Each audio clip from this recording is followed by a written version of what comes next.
Mapapa-thank you Lord ka na lang talaga kapag nakulayan nyo na ng pamilya mo yung dinrawing yung outing sa GC nyo. For today's vlog, nag-swimming nga kami kasama ang buong pamilya dito sa may Alfredo's Resort. Bumiyahe nga kami from Mabalacat hanggang dito sa San Fernando. Actually, matagal nang nagbabalak mag-swimming yung mga to, kaya naman ayan, buti na lang natuloy na. Time check, alas 11 ng umaga nung umalis kami sa bahay dahil nga magna-night swimming kami. Mas pinili namin yung night swimming para makapag-swimming mamaya ng hindi mainit. At bago pa kami makalabas ng madapdap, pumasok muna kami dito sa Alpha Mart. Bumili na nga din ako ng soft drinks para naman meron silang mainom mamaya. At sakto may dala-dala kaming gardenia na tinapay kaya bumili na rin kami ng palaman. Sakto nga yun kasi nakuha namin yun sa event nung nag-fun run kami. Kaya ayun, palaman na lang yung binili ko at hindi na kami bumili ng tinapay. Sinama na nga rin namin yung mother-in-law ko at saka yung bunsong kapatid ni Mr. Castro. Nag-NLEX kami pero nag-exit kami sa Angeles kasi dito kami malapit. After ilang minutes lang naman nakadating na kami dito sa may Villa Alfredo's Resort. Papasok pa nga lang ako dyan, may mga nakakilala na sa amin. Hello po sa inyo at nice meeting you all po. Alam nyo, sobrang nakaka-touch kasi kahit saan kami magpunta ngayon, may mga nakakakilala sa amin. At sobrang nakakataba ng puso kapag sinasabi nyong palagi kayong nag-watch ng mga mini vlog namin. Malaking cottage na nga itong kinuha ko kasi tignan nyo naman ang dami talaga namin. Sabi ko naman sa inyo, buong angkan namin talaga to. Actually, kulang pa nga yan. Yung iba lang hindi na nakasama kasi meron mga ibang ginagawa. Paglapag ng mga gamit namin, ayan, magsikain muna kami ng pansit. Nire-recommend ko nga dito sa pinsan ko yung oral breath spray na lagi kong dinadala. Bali nabibili ko nga pala yan sa Watsons for only 129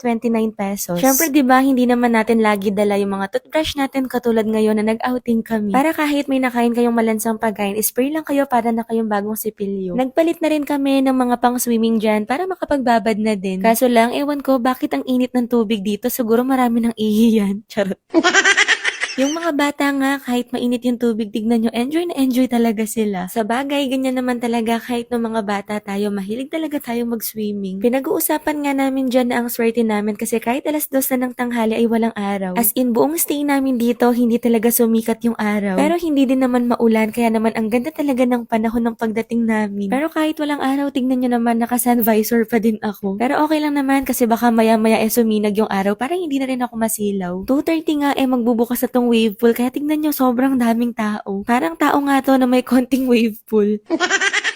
Pati nga dito sa wave pool, may mga nakakilala sa akin. Hello po sa inyo at nice meeting you all po. Ang dami talaga naming na-meet dito sa resort na to at sayang hindi na ako nakapag-video. Basta maraming salamat po sa palaging panonood sa mga mini vlog namin. At lumipat nga kami ng pool dito naman sa maraming mga slides. Nagpasama pa nga ako dyan kay Mr. Castro kasi medyo takot ako dito. Buti na lang talaga water resistant tong Insta360 ko. At medyo dumidilim na nga dyan kaya naman naligo na rin ako. Hindi na namin hihintayin pa hanggang alas 12 kasi medyo malayo pa uuwian namin. Maraming salamat po sa lahat po ng namit namin dito sa Villa Alfredo's Resort. At pag uwi, ayan, nagpamassage ako kasi parang biglang sumakit yung katawan ko. O siya, ayun lang muna for today's vlog. Kayo naman guys, kulayan nyo na din yung mga drawing nyo sa GC nyo. Thank you for watching this vlog and see you on my next one. Bye! Mwah!